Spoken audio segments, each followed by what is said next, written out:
Hello, my lovely students out there. This is ARK representing ARK 9. Dear CS professional students, listen very carefully यार. देखो तुम्हें अगर अच्छा score करना है ना, मैं फिर बोल रहा हूँ क्लासेस रेगुलर लो प्लस अपनी टेस्ट सीरीज कोई सी मिस मत करो. हर एक टेस्ट सीरीज में ना बहुत ही डिटेल एनालिसिस के साथ में आप लोगों को क्वेश्चन दिया जाता है. ठीक है, आप क्वेश्चन सॉल्व करेंगे, आप लिख के देखेंगे, प्रैक्टिस करेंगे. आपकी गलतियां होंगी तो हम लोग बताएंगे आपको, है ना. लेकिन अगर आप अटेम्प्ट ही नहीं करोगे, क्लास में अगर प्रॉपर अटेम्प्ट नहीं करोगे तो देखो दिक्कत आना ही वाला है. समझो ज्यादा वक्त नहीं एग्जाम्स में. अभी सबसे इंपॉर्टेंट चीज है रेगुलर क्लास साथ में जो टेस्ट है वो जरूर अटेम्प्ट करो. टेस्ट मिस करोगे उसके कॉन्सिक्वेंसेस आप जानते हैं अगर आप एक्सपीरियंस कर चुके हैं तो याद रखिएगा. थोड़ा वक्त है, मेहनत तो लगेगा. देखो प्रोफेशनल डिग्री है, कोई मजाक नहीं है यार. ठीक है, सो खैर अब मैं उम्मीद कर रहा हूं तुम लोग अपना टेस्ट कोई सा मिस नहीं करोगे. चलिए स्टार्ट करते हैं सेशन आज का. जी हाँ, company secretaries auditing standards 1 to 3 मैंने डिस्कस कर लिया था. आई होप याद होगा, पढ़ा है अच्छे से तो याद होगा. फर्स्ट हमने डिस्कस ऑडिट एंगेजमेंट, फिर हमने process and documentation, and last session हमने किया था forming of audit opinion. Now the next topic is important है, company secretaries auditing standards on secretarial audit. क्या सर इतना स्पीड से बोलते हो ना सर, पकड़ में नहीं आता है. सुनो ना, company secretaries auditing standard on secretarial audit. अब समझ में आया. प्रैक्टिकल फॉर्मेट पहले कितनी बार बोल चुका हूं पहली की क्लासेस में भी कि भाई MR3 की रिपोर्ट ले लो, उसे रीड करो. नहीं मिली है रिक्वेस्ट भेजो, लेकिन अगर वो रिपोर्ट तुम पढ़ोगे तो तुम्हें प्रैक्टिकल समझ में आएगा. बुक चाटते रहोगे या भाई कुछ प्रैक्टिकल भी सीखोगे. तुम्हें ये इंस्टीट्यूट दे रहा है प्रैक्टिकल एक्सपोजर साथ में. अगर लेना चाहते हो तो लो भाई, नहीं लेना चाहते हो तुम्हारा मर्जी, बाद में आफत आएगा. तो हम बात करने वाले हैं company secretaries auditing standards on secretarial audit. Interesting है, काफी सारी चीजें हम यहाँ पे सीखने वाले हैं. ध्यान से सुनना, प्रैक्टिकली भी समझाऊंगा. ठीक है, सो जैसा पहले बताया था 1 अप्रैल 2021 से मैंडेटरी है. बोला ठीक है सर, ये करेंगे फॉलो करना ही है. अच्छा, क्या क्या एस्पेक्ट्स कवर करने वाले हैं इसके अंदर हम लोग ध्यान से समझेंगे. ठीक है, लेकिन उससे पहले ना हर बार की तरह नए स्टूडेंट्स अगर चैनल सब्सक्राइब नहीं किया भाई सब्सक्राइब करो. कैसे समझो ना यार, तुम सब्सक्राइब करोगे, बेल आइकन को प्रेस करोगे, तब यहां से जो भी वीडियो अपलोड किया जाएगा उसका एडवांस नोटिफिकेशन आपके फोन पे आएगा, आपके डिवाइस पे आएगा, तो आपके अवेयर रहेंगे क्या चल रहा है. ऑलराइट, तो यहाँ बहुत कुछ मिलने वाला है, उसको छोड़ो मत. एग्जाम ओरिएंटेड है, यहाँ और कोई गॉसिप नहीं होती है जैसे आप जानते हैं और चैनल्स पे होती है. यहाँ बिल्कुल नहीं होती, उठा के चेक कर लेना. मोर देन 500 क्लासेस डाल रही है. ठीक है, सो सब्सक्राइब करना मत भूलना. आइए टॉपिक पे आते हैं. बीच में बताना पड़ता है सब्सक्राइब वाला बात. ऑनेस्टली स्पीकिंग मुझे इसलिए बताना पड़ता है, ये भी है क्योंकि स्टाफ करने लग गया है कि सर एक्चुअली बार बार क्वेश्चन क्वेरीज आती हैं कि हमें पता ही नहीं लगा, हमें क्लास कब आ गया, हमें इंटीमेशन नहीं है. इवन एनआरके के व्हाट्सएप स्टेटस पे भी हम लोग इसको मेंटेन करते हैं, वहां पे भी अपलोड कर देते हैं ताकि बच्चा पता रहे. उसके बाद भी कईयों को नहीं पता लगता है, तो भाई बेल आइकन को प्रेस करो यार, तब पता लगेगा. चलिए आ जाइएगा. अब चलिए आइए, स्कोप हमने बात अभी ये किया ही है. मतलब से हम जब अगर कोई भी ऑफकोर्स जब बात करेंगे practising company secretary audit secretarial audit conduct करेगा तो उन्हें ये सेक्रेटरियल स्टैंडर्ड्स फॉलो करने हैं. ये बात हमने किया. Standard deals with the basic and manner for carrying out a secretarial audit. ठीक है जी. Effective date 1 April 2021. I hope याद हो गया होगा. ऑब्जेक्टिव की बात है evaluation of statutory compliances and corporate conduct in relation thereto. Secretarial audit conduct करने के पीछे लॉजिक क्या है कि हम इवैल्यूएट करेगा कौन, PCS प्रैक्टिसिंग कंपनी सेक्रेटरी. कैसे इवैल्यूएट करेगा, क्या चीज इवैल्यूएट करेगा, स्टैट्यूटरी कंप्लायंसेस क्या ऑडिटी कर रहा है नहीं कर रहा है. सर ऑडिटी आप तो याद हो गया होगा ना, ऑडिटी की पूरी टेबल याद करेगा, आपके मॉड्यूल में अवेलेबल है. टेबल याद का मतलब देखो ना जाके, ऑडिटी हम लोग किसको कह रहे हैं, आई होप याद होगा. तो क्या करेगा, बोलो मेरे साथ, रिपीट करो फटाफट से. Evaluation statutory compliances and corporate conduct. Sir evaluate कैसे करेगा, वही सिखा रहा हूं सेशन में, ध्यान से सुनना. आइए देखते हैं. अब जब ये सेक्रेटरियल ऑडिट करेगा तो ऑफ कोर्स लॉजिकली है. और देखो सेक्रेटरियल, देखिए यहाँ बात ध्यान सुनना, जो हमने अब तक 3 सीखे हैं ना, company secretary audit standard on audit engagement, process and documentation and forming of opinion, वो तीनों स्टैंडर्ड्स फॉलो करेगा सेक्रेटरियल ऑडिट कंडक्ट करते वक्त. तो यही यहाँ पे कह रहा है adherence to other auditing standards 1, 2 and 3. Audit engagement, audit process documentation and forming of opinion. Alright, याद हुआ. बात पकड़ में आया? तो सेक्रेटरियल ऑडिट कंडक्ट किस लिए की जा रही है, क्या पर्पस है उसका? इवैल्यूएट करना है स्टैट्यूटरी कंप्लायंसेस को ना, और गवर्निंग। हाँ सर, समझना ना, समझाना, मतलब प्रॉपरली एप्लीकेबल लॉज फॉलो हो रहे हैं नहीं हो रहे हैं, कंप्लायंसेस किए जा रहे हैं नहीं किए जा रहे हैं, भैया इस बात का इंश्योर हम करके बताएंगे आपको। डेफिनेशंस कुछ आइए देखते हैं फटाफट से। मैनेजमेंट की अगर बात करें, जैसे हमने पहले भी डिस्कस किया हुआ है, जो कि company secretaries auditing standard first में बताया गया है, क्या? Board of director of the company, ठीक है, या फिर पर्सन जिसकी रिस्पॉन्सिबिलिटी क्या दी गई है उसको, गवर्नेंस करने की एंड कंपनी में कंप्लायंसेस इंश्योर करने की। जैसे अगर यहीं पर कंपनी जगह एलएलपी होता तो क्या बोलते हैं हम लोग? डेजिग्नेटेड पार्टनर का ड्यूटी होता है ये काम। ठीक है, आ रहा है समझ में? तो मैनेजमेंट हम किसको कंसीडर कर रहे हैं, ये डेफिनेशंस पता होने जरूरी हैं। रिकॉर्ड्स का मीनिंग अभी सब डिटेल में बताया है। इसमें फॉर्मिंग ऑफ ओपिनियन डिस्कस किया था। रिकॉर्ड्स में क्या क्या हो सकता है? बुक ऑफ अकाउंट्स है, कंपनी के पेपर्स हैं, मिनट्स हैं, रिटर्न्स हैं, हाँ, एग्रीमेंट्स है, मेमोरेंडम अंडरस्टैंडिंग्स हैं, मेमोयू, वो ऑफ कोर्स मेमोरेंडम अंडरस्टैंडिंग है, मेमोरेंडम है, आर्टिकल्स हैं, ये सब क्या है उस कंपनी के रिकॉर्ड्स। ठीक है सर। आइडेंटिफिकेशन, सबसे पहले ये देखते हैं identification segregation of applicable loss. Listen very carefully. देखिए, ऑडिटर क्या देखेगा, सबसे पहले ये आइडेंटिफाई करेगा कि पर्टिकुलर ऑडिटी जो है उस पर कौन कौन से लॉस एप्लीकेबल हो रहे हैं। जैसे अज्यूम कीजिएगा ऑडिटी हमारा जो है वो एक इंश्योरेंस कंपनी है, इंश्योरेंस कंपनी है, तो कंपनीज एक्ट तो अप्लाई होना ही होना है। प्लस अगर ये इंश्योरेंस कंपनी हमारी लिस्टेड है, ठीक है, लिस्टेड है, तो भैया हम यहाँ सेबी के भी रेगुलेशंस कंसीडर करेंगे। अब क्योंकि अदर एप्लीकेबल लॉज के लिए IRDA भी हो गया, मतलब और उसके रूल्स रेगुलेशंस, तो अदर एप्लीकेबल लॉज को कंसीडर करेगा। साथ के साथ ऑडिटर ये भी चेक करेगा क्या इस ऑडिटी के मैनेजमेंट ने भी आइडेंटिफाई किया हुआ है या नहीं किया हुआ है क्या एप्लीकेबल लॉस। आओ देखो रीड करते हैं। Auditor shall take note of industry specific laws, जैसे हमने लिया इंश्योरेंस एग्जांपल, बैंकिंग हो सकता है या टेलीकम्युनिकेशन हो सकता है, तो सबकी अपनी स्पेसिफिक इंडस्ट्रीज हैं, ठीक है। Other laws as may be applicable to auditee based on identification and segregation by the management and its own verification। Management के एंड साथ साथ वो खुद भी देखेगा। आपको याद होगा, आप देखिए चैप्टर फर्स्ट जब हमने इस बुक का डिस्कस किया था तो उसमें हमने देखा था कि कंप्लायंस फ्रेमवर्क हम डिजाइन करते हैं कंपनी।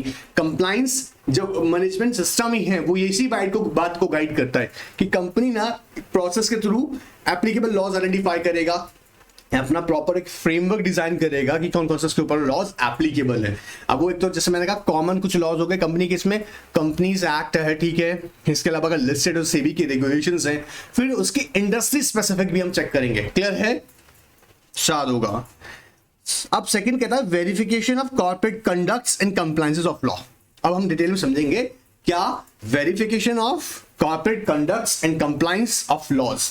ध्यान से सुनना मेरी बात को। वेरिफिकेशन का मतलब यहाँ पे क्या है, अब थॉरोली हम यहाँ पे मतलब ऑडिटर कंसीडर करेगा कौन कौन से लॉज एप्लीकेबल है और क्या कंपनी उनके कंप्लायंसेस कर रहा है नहीं कर रहा है। जैसे पहला आ गया, देखो identification of events and corporate actions. Identification of events and corporate actions, sir इसका प्रैक्टिकल बताएंगे क्या? देखो MR3 की रिपोर्ट में ये बताया भी था आपको। जैसे तो भाई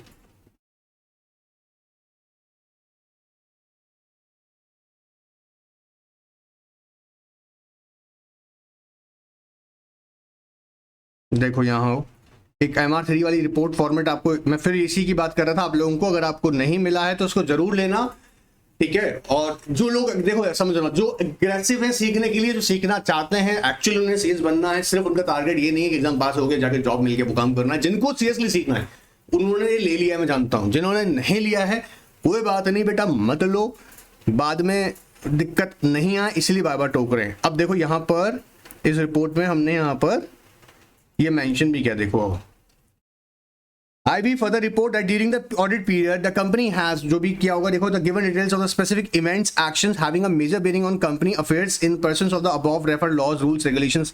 अब यहाँ पर कह रहा है कि अगर कोई भी, जैसे फॉर एग्जांपल पब्लिक अगर आया है, राइट इशू है, प्रिवेंशियल इशू है, डिबेंचर्स एंड सर्टिफिकेट इश्यूज है, या रिडम्पशन है, बायबैक ऑफ सिक्योरिटीज है, so merger, amalgamation, construction, foreign technical collaborations, ये सब के सब क्या है, major corporate actions, major corporate actions, one more time, major corporate actions.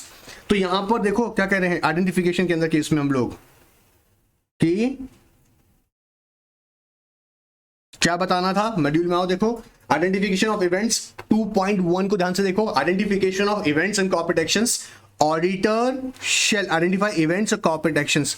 क्या क्या हो सकते हैं, जैसे अभी बताया था कि कंपनी ने during the audit, during the audit उससे फाइंड आउट किया कि कंपनी ने मर्जर किया था, पहले हुआ है रिसेंट, है ना, अमल कमीशन हुआ है, राइट इशू लेके आई, प्रेफरेंशियल इशू लेकर आई है, पब्लिक इशू लेकर आया है, कंपनी बायबैक किया हुआ है, सब के सब क्या है, इवेंट्स या कॉर्पोरेट एक्शंस हैं that took place during the audit period. Identification shall be made by the reviewing the website of the regulators, क्योंकि रेगुलेटर्स की वेबसाइट पे आपने फाइलिंग्स की होंगी, लाइक लिस्टेड कंपनी के केसेस में आपने स्टॉक एक्सचेंजेस को बताया होगा, या फिर आप एमसीए का वेबसाइट पे जाके कंपनी के कंपनी जो फाइलिंग्स की हैं वो कंसीडर कर सकते हैं। ऑफ कोर्स नॉर्मल चार्जेस पे किए जाते हैं, फ्री में थोड़ा देखा जाएंगे सारी चीजें। And website of the auditory statutory records जो कि कंपनी मेंटेन कर रहा होगा, including the books and papers, interaction with the managements in other appropriate manner. बात पकड़ में आ रहा है? तो पहला काम क्या करेंगे 2.1 के अंदर, identification of events and corporate actions. बात पकड़ में आ रहा है? जो यहां देख रहे हैं हम क्या आइडेंटिफाई किया हमने, इवेंट्स को, यहां देखिएगा इवेंट्स, इवेंट्स क्लियर हो रहा है। फिर वेरिफिकेशन ऑफ कंप्लायंसेस, आप यहां पे इसी बात कर रहा है, verify all events and calendar based compliances from the records. अभी आप मेरे बच्चा लोग सब जानते हैं, जैसे अभी रिसेंट टेस्ट में भी क्वेश्चन पूछा था मैंने, याद होगा सर क्या पूछा था आपने, हमने पूछे थे क्वार्टर कंप्लायंसेस बताइएगा, हाफ ईयरली कंप्लायंसेस कौन से हैं, एनुअल कंप्लायंसेस कौन कौन से हैं, तो याद होगा, उम्मीद कर रहा हूं, ये रिपीट नहीं करूंगा, बट जिन्होंने नहीं पढ़ा है वो जाके क्लास जरूर देख लेना, मिस मत करना, कभी पहले ही डिस्कस किया हुआ क्लास है, ठीक है, चैप्टर 2 के अंदर हमने डिस्कस किया था। इसके अलावा मैंने CFL में भी डिस्कस किया हुआ है, LODR याद है। सो कंप्लायंसेस यहाँ पे देखिएगा, जो भी इवेंट्स हुए हैं, जैसे फॉर एग्जांपल कैलेंडर है, कैलेंडर के अंदर पता लगा, सुनो मेरी बात को, कैलेंडर मतलब कैलेंडर इवेंट्स मतलब क्वार्टर इवेंट्स, आपका हाफ ईयरली, एनुअल इवेंट्स, जो भी आपके यहाँ पे कंप्लायंसेस मैंडेटरी हैं वो कर रहे हैं, ठीक है। सो आपको ये देखना है कि वो प्रॉपरली कंपनी ने फॉलो कर रहा है या नहीं कर रहा है, ड्यू डेट्स पे फाइलिंग्स कर रहा है नहीं कर रहा है, ये ऑब्जर्व किया जाएगा। सो वेरीफाइंग ऑल इवेंट्स। अब इवेंट्स कुछ तो होते हैं जो, देखो ध्यान सुनना, एक तो जरूरी नहीं है कि बायबैक हो, तो बायबैक हुआ मतलब एक कॉर्पोरेट एक्शन लिया, तो उसके हमने चेक किया कि हाँ भाई प्रॉपर कंप्लायंसेस किए बायबैक से रिलेटेड, ठीक है। एक इवेंट कौन सा है जो रेगुलर बेसिस पे कर रहे हैं, मतलब आपको क्वार्टर कंप्लायंसेस करना ही करना है, उसमें कुछ चेंज नहीं कर सकते हैं। आपका कंपनी का एनुअल हाफ ईयरली कंप्लायंसेस करना ही है, आपको एनुअल कंप्लायंसेस करना ही है, मतलब वो रेगुलर है, तो वो भी वेरीफाई करेंगे। Alright sir, authority based database on the website of the regulator and other relevant sources। फिर आता है बोर्ड कंपोजिशन। अब देखो बोर्ड कंपोजिशन तुमको प्रैक्टिकली यहाँ रीड करवा के दिखाते हैं, देखो लास्ट सेशन में भी बताया है,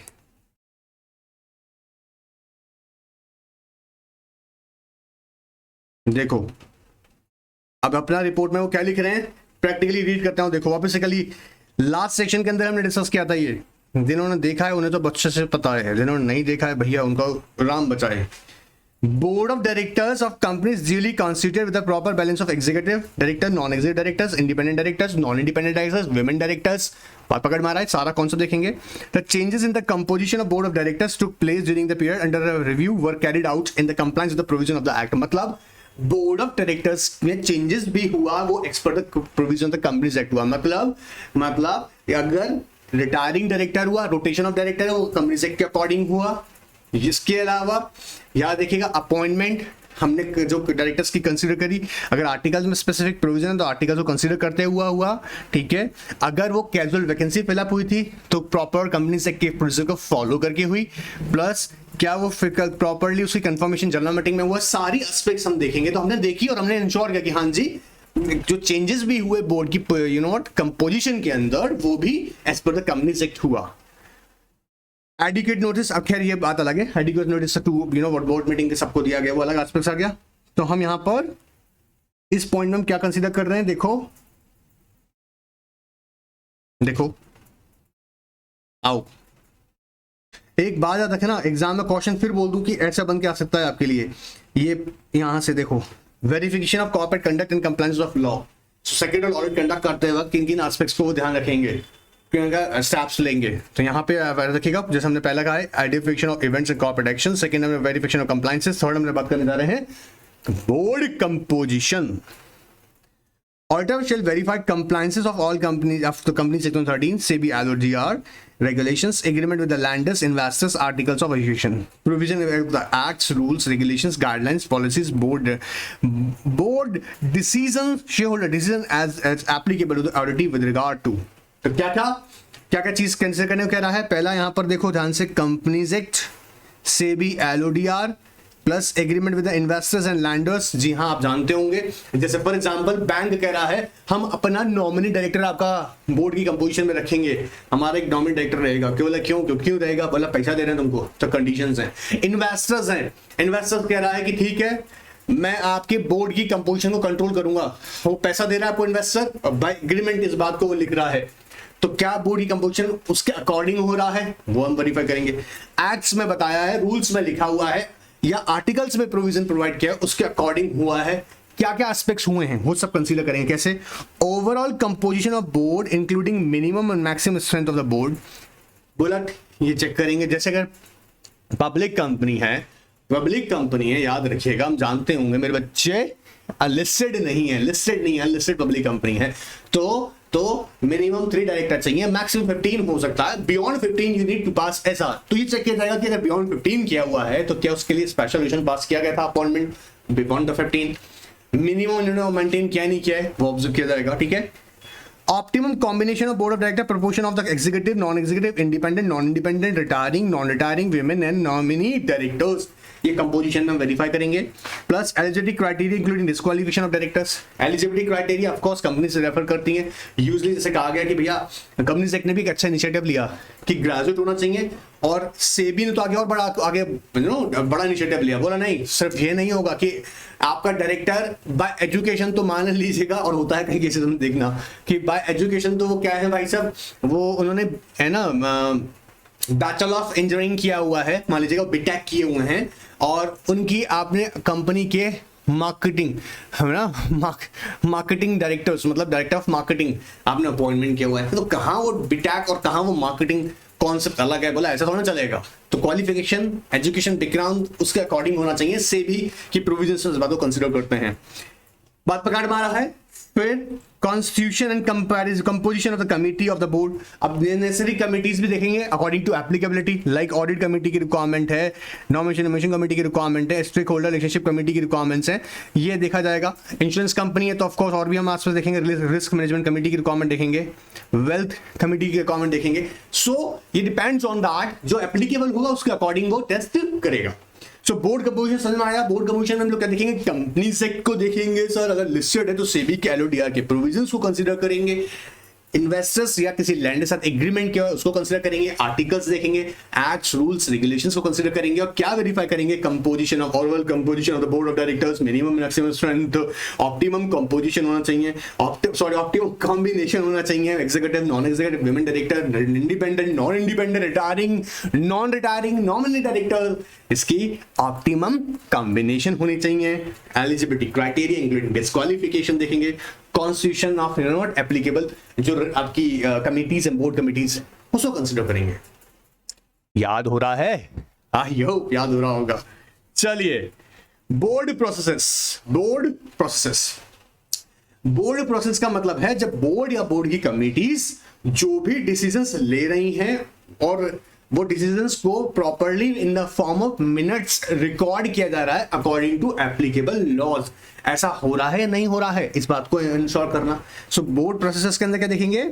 auditor shall verify that decisions of the board and committee are taken and recorded in compliance with applicable laws, rules, regulation, guidelines, standards and defined internal processes. अब क्या होता है, ध्यान सुनिएगा.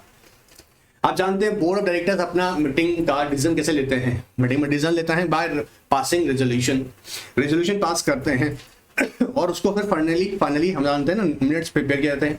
मिनट्स को साइन करता है कौन? Chairman of the meeting. अगर चेयरमैन नहीं करता है, बोर्ड ऑफ डायरेक्टर किसी डायरेक्टर को साइज करते हैं, जनरली MD को. इस केसेस में देखते हैं. ठीक है. तो ये प्रोसेसेस प्रॉपर्ली फॉलो किए गए as per the applicable laws और नॉट, उसको कंसीडर करेगा यहाँ पे. सो इसे क्या बोल रहे हैं? बोर्ड प्रोसेस, जो भी बोर्ड या कमेटी डिसीजंस ले रहे हैं उनको याद रखिए क्या रिकॉर्ड किया जा रहा है, और वो रिकॉर्ड जो कह रहा है in accordance with the compliance of applicable laws, rules and regulations. जैसे अगर हम कंपनीज एक्ट को देखेंगे इन रिस्पेक्ट ऑफ मिनट्स, याद रहेगा। System and processes, system and process ये भी इंटरेस्टिंग है, इंपॉर्टेंट है, ध्यान सुनना। देखो कहता है it refers to framework of legal and procedural compliances. Legal and procedural compliances, procedure समझते हैं ना, जैसे डिसीजन लेना है इन रेस्पेक्ट ऑफ, मान लीजिएगा किसी, हम एज्यूम कर लेते हैं, आओ देखो समझो, कंपनी लोन डिसबर्स करेगी, लोन बांटेगी, भैया ठीक है हम दे रहे हैं तुमको, कंपनी दूसरा कॉर्पोरेट को लोन दे रहा है, जाकर दिया है कैसे? नहीं, कंपनी से कहता है जी प्रोविजंस को फॉलो करना पड़ेगा। कंपनी से तुम रेटिंग क्या कह रहा है, कंपनी प्रोविजंस, आपको प्रॉपर प्रोविजंस फॉलो करने पड़ेंगे। और क्या प्रोविजन फॉलो करना पड़ेगा? पहले बोर्ड मीटिंग ऑर्गेनाइज किया जाएगा, फिर लिमिट चेक किया जाएगा कि वो within the board power है नहीं। अगर बियॉन्ड द कंपनीज के, ऑफ कोर्स बोर्ड के पावर के बियॉन्ड है, then they will call the general meeting of the shareholders, then they will pass the SR, then file such SR with the, बात पकड़ में आ रहा है, आरओसी। सो ये क्या है? Procedural requirements. तो सिस्टम एंड प्रोसेसेस में हम ये देख रहे हैं, ठीक है। आगे देखते हैं एक बार के लिए। But not limited to internal regulations, control, guidelines, and governance. Auditor shall assess efficacy and adequacy of systems and processes of auditing commensurate with its size and operations for verifying the compliance of applicable laws, rules, regulations, standards, guidelines, and define the internal processes if any. Define the internal process if any. कैसे define करेगा? देखो समझो मेरी बात को, internal processes define, company का internal processes, decision कैसे लिया जाता है, किसी पर्टिकुलर मैटर को अप्रूव कैसे किया जाता है, कैसे किसकी कंप्लायंस रिपोर्टिंग किसको की जा रही है, बात पकड़ में आ रहा है। तो कंपनी का इंटरनल प्रोसेसेस किस तरीके का है उसको कैसे कंसिडर करेगा? देखो, by reviewing the records maintain by the auditee. सबसे पहले देखेगा, जैसे अज्यूम करो किसी कंपनी में आप मान के चलिएगा ऑडिट कमेटी कॉन्स्टिट्यूट की गई है अकॉर्डिंग टू लॉ, मतलब उस कंपनी को ऑडिट कमेटी बनाना मैंडेटरी, तो उसे बनाया, ठीक है सर। अब क्या हो रहा है, रिलेटेड पार्टी ट्रांजैक्शंस को लेके ऑमनीबस अप्रूवल है, और ऑमनीबस अप्रूवल जानते हैं कौन? ऑडिट कमेटी कंसीडर करता है और अप्रूवल कंसीडर करता है। ऑमनीबस अप्रूवल किसकी बात कर रहा हूं? रिलेटेड पार्टी ट्रांजैक्शन के अंदर। अब यहां पर ये एक इंटरनल, इन्होंने मान लीजिएगा कंपनी ने इसे सिस्टम एस्टैब्लिश किया हुआ है, वो इफेक्टिव है या नहीं, उसके लिए क्या करेगा? बोला रिव्यू करेगा रिकॉर्ड। सबसे पहले reviewing the records maintain by the audit, पहला काम। दूसरा, अंडरस्टैंडिंग कंप्लायंसेस रिस्पॉन्सिबिलिटी सेंटर्स, कौन किसके लिए कैसे कंप्लायंसेस की रिस्पॉन्सिबिलिटी होगी। जैसे फॉर एग्जांपल एमडी की रिस्पॉन्सिबिलिटी, सीईओ की रिस्पॉन्सिबिलिटी, ये तो मैनेजमेंट लेवल पे बोले, ठीक है। देन कंपनी सेक्रेटरी का रिस्पॉन्सिबिलिटी क्या है, फिर चीफ फाइनेंशियल ऑफिसर का रिस्पॉन्सिबिलिटी। सो सबसे पहले क्या कर रहा है, understanding compliance responsibility centres, control points, matrix, flow of information. Flow of information समझ रहे हैं, जैसे कंपनी में हमने कंप्लायंस फ्रेमवर्क बनवाया, बनाने के बाद में फाइनली हर एक डिपार्टमेंट के जो एचओडीज होते हैं जनरली, वो अपना किसको इंटीमेट करेंगे? कंपनी सेक्रेटरी को। Company central point of the company, उसको इंटीमेट करेंगे। सेंट्रल ये जो कंपनी सेक्रेटरी है उस कंप्लायंसेस को लेकर डिस्कस करेगा एमडी के साथ में, देन एमडी इसको प्रेजेंट करेंगे कहां पर? बोर्ड ऑफ डायरेक्टर्स के सामने इन बोर्ड मीटिंग। बात पकड़ में आ रहा है। So flow of information, escalation of non compliances, different levels, reporting of any non compliances, ये प्रोसेस कैसे चला रहा है वो तो देखेगा। Assessing the compliances mechanism, understanding its extent, coverage, severity map. Auditor shall also assess the compliance manual, understand operating procedure if any available to the auditor, and analysing the instances of. अब कह रहा है अगर शोक of notice अगर issue किया हुआ है तो एनालाइज करेगा ये जो भी इंसिडेंसेस हुए हैं। शोक ऑफ नोटिस कब आया था कंपनी को, कंपनी के खिलाफ प्रोसिक्यूशन इनिशिएट हुआ है, कंपनी ने फाइन पे करना है, पेनल्टीज है, इम्प्रिजनमेंट ऑर्डर्स हैं, क्वालिफिकेशन, एडवर्स रिमार्क्स हैं, observation in any statutory, internal और industry specific audit pass by the regulatory bodies, judicial, quasi judicial bodies. अब ये क्या कर रहा है, कंपनी का इंटरनल, याद रखना मेरे साथ बोलो ना, इंटरनल प्रोसेसेस किस तरीके का है, इन 4 स्टेप्स के थ्रू वो वेरीफाई करेगा।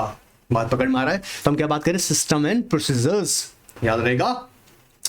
Now next one is deduction of fraud. I hope ये तो आपने पहले भी पढ़ा है, deduction of fraud. Deduction of fraud जहां उसको पता लगेगा भैया ऑफकोर्स वो रिपोर्ट करेगा कंपनी के मैनेजमेंट को, जी हाँ, बोर्ड ऑफ डायरेक्टर को, अगर ऑडिट कमेटी को भी करेगा। और आप जानते हैं कि अगर जनरली ये फ्रॉड बियॉन्ड 1 करोड़ रुपीस होता है, इन दैट केस याद रखिएगा वो सेंट्रल गवर्नमेंट को भी इंटीमेट करता है। इसके लिए भी section 143 sub section 12 companies act जी हाँ कंसीडर करेंगे, सेम वही जो हम लोग स्टैट्यूटरी ऑर्डर केस में देखते हैं। आइए देखते हैं। Auditor shall exercise professional judgment and maintain the professional practicism throughout the planning and performance of audit, to deduct and report of fraud engaged in the under the company's, of course, provision of section 143 section 12. Read with rule companies audit and auditors rules on 14. During the course of audit, if auditor suspects commission of any fraud, he shall endeavor to collect further evidence for the same.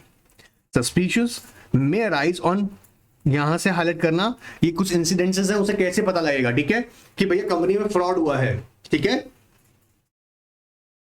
पर्सुअल of internal control system, complaints under whistle blower mechanism या reports of the other auditors. आइए ध्यान समझते हैं क्या कह रहा है। During the course of audit, during the course of audit, उसको लग रहा है यहाँ पर suspicious of commission of fraud, यहाँ पे कुछ गड़बड़ हुआ है, लेकिन कैसे अचानक एक खबर आ जाएगा, बोला नहीं। यहाँ पे जनरली यहाँ पे इन्होंने रेफर किए 3 तरीके हैं जहाँ पे उसको ये बात समझ में आता है कि हाँ फ्रॉड है कहीं ना कहीं, ठीक है। आओ देखते हैं। देखो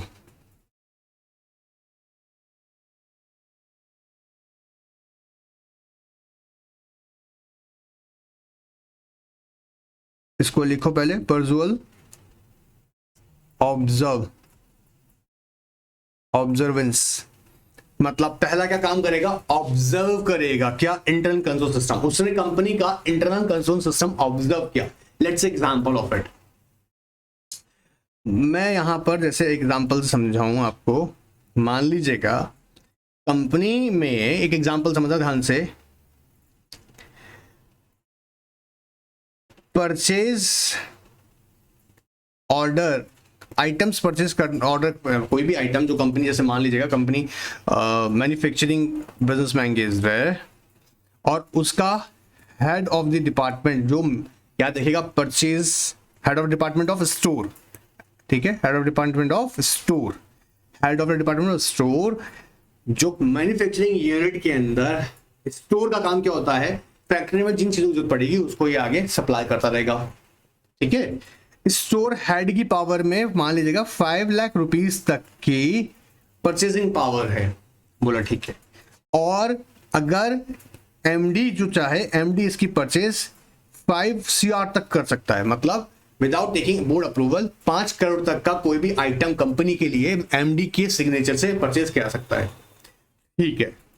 अभी परचेज ऑर्डर जो है ना, एचओडी और एमडी आपस में मिली खपत करके, ठीक है, क्या करते हैं, कंपनी में ऑलरेडी जो आइटम्स अवेलेबल हैं, स्टोर में अवेलेबल हैं, उनको ये क्या करते हैं, वेस्ट या स्क्रैप दिखा देते हैं। ये रियल एग्जांपल बता रहा हूं, ठीक है, स्क्रैप दिखा देते हैं और एमडी और हेड ऑफ द मैन्युफैक्चरिंग के अंदर जो स्टोर हेड है, वो दोनों आपस में मिलके परचेज ऑर्डर प्लेस करते हैं, कैश वेंडर से अपनी पॉकेट में रख लेते हैं और परचेज 2 करोड़ का और 5 एक्चुअल परचेज 2 करोड़ का और 5 करोड़ का प्रेजेंट कर दिया इन रिकॉर्ड्स। अब बोलेंगे सर ये तो फाइनेंशियल ऑडिटर काम है ना, स्टैट्यूटरी ऑडिटर इसको ऑडिट कर लेगा, ऑफ कोर्स, बट यहां तुम ध्यान से देखना, यहां जो दोनों में गड़बड़ हो रही है, हाँ यहां गड़बड़ जो हो रही है, ये गड़बड़ तो ये भी डिडक्ट करेगा, तो इसकी भी ड्यूटी है कि ये इंटीमेट करे। अच्छा, अगर एमडी के साइन सिग्नेचर्स एचओडी जो स्टोर है वो खुद भी कर रहा है, फोर्स कर रहा है, तब भी गड़बड़ी है। बात पकड़ में आ रहा है क्या? एमडी को 5 करोड़ तक का परचेज का पावर है, इस डॉक्यूमेंट को वेरीफाई करवाइएगा, बोर्ड रेजोल्यूशन में दिया होगा, वो डॉक्यूमेंट यहाँ पे नहीं दे रहा है, एमडी अगर प्रोवाइड नहीं कर रहा है तो गड़बड़ है। पॉइंट पकड़ में आ रहे हैं? तो फ्रॉड जहां डिडक्ट हो रहा है वो 2 तरीके से पता लग सकता, 2-3 तरीके से पता लग सकता है। पहला क्या मैंने बताया आपको कि ऑब्जर्व करके कैसे ऑब्जर्व, देखो हाईलाइट करना, जो वर्ड यूज कर रहा है, द सस्पिशन में अराइज ऑन पैरुसल बोलो, पैरुसल ऑफ इंटरनल कंट्रोल सिस्टम, मतलब ऑब्जर्व करके, पहला तरीका। दूसरा, कंप्लेंट्स, अगर कोई विजिल, ऑफ कोर्स आप जानते हैं विजिल मैकेनिज्म के थ्रू कोई कंप्लेंट आया था, उसने उस कंप्लेंट को एक्जैक्टली एग्जामिन किया, पता लगा हाँ गड़बड़ तो है। एंड थर्ड क्या है, report of the other auditors, जैसे अभी मैंने इस केस में लिया। अब ऐसा केस में हो सकता है फाइनेंशियल ऑडिटर ने आपको देखा हो कि यहाँ पे फ्रॉड हो रहा है, ठीक है, अच्छा, दूसरी इंपॉर्टेंट बात समझना, हो सकता है कि स्टैट्यूटरी ऑडिटर ने इस बात को कंसीडर ना किया हो, बट प्रैक्टिसिंग कंपनी सेक्रेटरी जो था, चार्ट सेक्रेटरी ऑडिटर, उसने कंसीडर कर लिया, तो ऑफ कोर्स वो अपना रिपोर्ट में मेंशन करेगा। आगे देखो, auditor shall ensure to collect sufficient evidences which, अब ये जरूरी है, ऐसा नहीं कि फ्रॉड हो रहा है, अल्लाह बचा दिया, you must have sufficient evidences to prove that the fraud is being conducted in your organisation, alright, which substantiates his suspicions of the commission of the fraud against the auditee by its employees and officers. Clear? So detection of fraud, I hope पहले भी देखा हुआ है, ठीक है। Now let's reporting of the fraud. If auditor has sufficient reason to believe that there is a commission of fraud, justifiable grounds for the same, he shall report a audit committee, board, central government as a case may be। आप लोग जानते हैं इस बारे में, 1 crore and more अगर होता है, 1 more than 1 करोड़ होता है, तो in that case central government को इंटीमेट करना है। Auditor shall verify the whether audit committee or board has given any comment on the fraud report by the auditor in their reports। Of course वो ये भी consider करेगा कि उसने intimate किया है, और इंटीमेट करने के बाद में ही हैज टू अंडरस्टैंड दैट कि भैया ऑडिट कमेटी का रिस्पांस क्या है, क्या इन्होंने ऑडिट कमेटी या मैनेजमेंट में, मतलब बोर्ड ऑफ डायरेक्टर ने इस पे कोई एक्शन लिया है या नहीं लिया है, ठीक है। आपको याद होगा इसके बाद बोर्ड ऑफ डायरेक्टर का ड्यूटी बनता है अपनी बोर्ड रिपोर्ट के अंदर मेंशन करना कि उन्होंने क्या क्या स्टेप्स लिए हैं, एक्शन लिए हैं। Now auditor shall verify if fraud deducted by the other auditor has been reported to the audit committee और central government, the report the same in the secretary audit report. जी हाँ, जैसा भी हमने एग्जांपल में लिया, अगर स्टैट्यूटरी ऑडिटर ने फाइंड आउट किया है, वो भी इसके नॉलेज में है, तो वो अपना सेक्रेटरी ऑडिट रिपोर्ट में उस बात को मेंशन करेगा।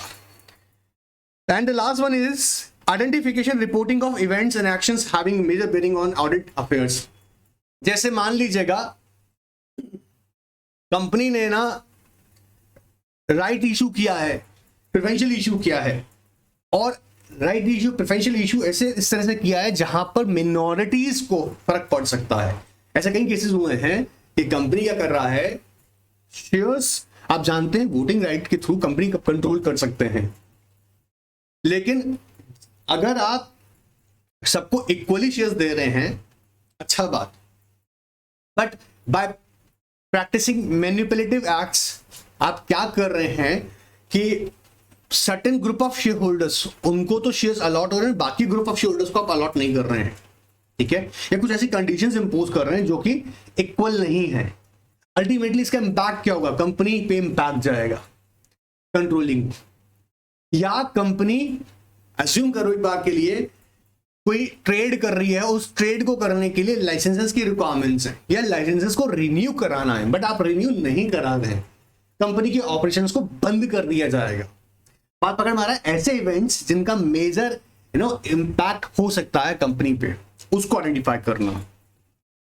It shall be duty of the auditor to identify and report the secretary and audit report all events and actions having major bearing on the auditory affairs in pursuance of the applicable laws, rules, regulations, guidelines, and standards. An event action shall be considered having major bearing in auditory affairs if affairs is going concern। जैसे पता लगा आपके खिलाफ, आपकी company के खिलाफ आपने कोई कंपनी ऐसा बिजनेस कर रहा है जो पब्लिक इंटरेस्ट में नहीं है। जैसे फॉर एग्जांपल कई बार आप देखेंगे ना, आप उस कंट्री के साथ एनिमी कंट्री के साथ बिजनेस कर रहे हैं जो कि आपको परमिटेड नहीं है, फिर आप बिजनेस फिर भी आप कर रहे हैं, बोला है तो गोइंग कंसर्न को इम्पैक्ट कर सकता है आपके। अल्ट्रास चार्टर, पता लगा कोई नए तरीके से आपने आपके मेमोरेंडम या आर्टिकल्स में अनफेयर तरीके से अगर आप कर रहे हैं, या फेयर तरीके से भी कर रहे हैं, ऐसा नहीं है, फेयर तरीके से भी कर रहे हैं, बट उसका इंपैक्ट तो हो सकता है, ठीक है। या कैपिटल स्ट्रक्चर कर रहे हैं, मैनेजमेंट है, चेंज इन द मैनेजमेंट है, या जैसे भी साइरस मिस्त्री केस में देखा था, मैनेजमेंट से उठा के बाहर फेंक दिया गया उनको, पहले पुराना केस आया हो, याद होगा आप लोगों को। बिजनेस ऑपरेशंस हैं, कंट्रोल्स हैं, ठीक है, कंट्रोल का मतलब वोटिंग राइट्स के थ्रू कंट्रोल कर रहा हूं, तो ये मेजर इंपैक्ट इवेंट्स हैं। अब मैं आपको प्रैक्टिकल दिखाता हूं, देखो आओ,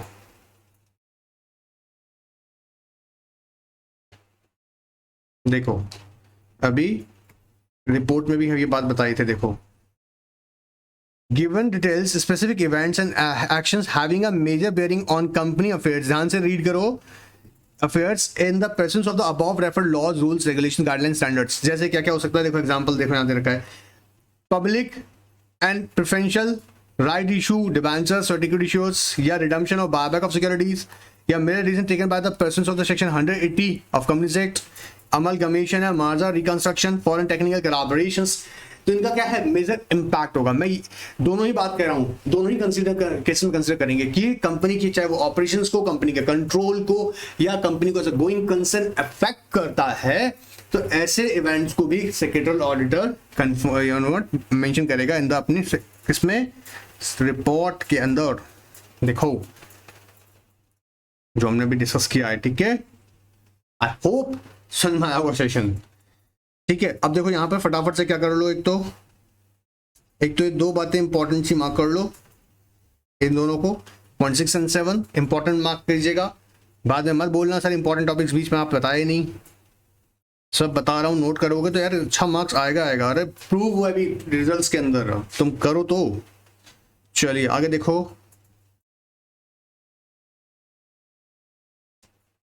अब ये भी पॉइंट 2 भी हमारे लिए कहीं ना कहीं इंटरेस्टिंग है। चलिए अब एक बात और बता दूं, फटाफट से कान खोल के सुन लीजिएगा, फिर वापस बोलना पड़ेगा। टेस्ट सीरीज मिस मत करो, कोई सी भी बाद में मत बोलना 25 अगस्त 2023 को कि सर आपकी बात मान लेते तो अच्छा रहता।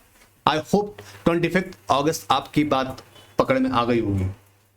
तो टेस्ट सीरीज मिस मत करो, क्लासेस प्रॉपर लो, क्वेरीज हैं NRK9 पे व्हाट्सएप भेज दो, जहां तुम भेजते हो बात मैं आपको आंसर करूंगा। Alright, good bye, take care, see you soon.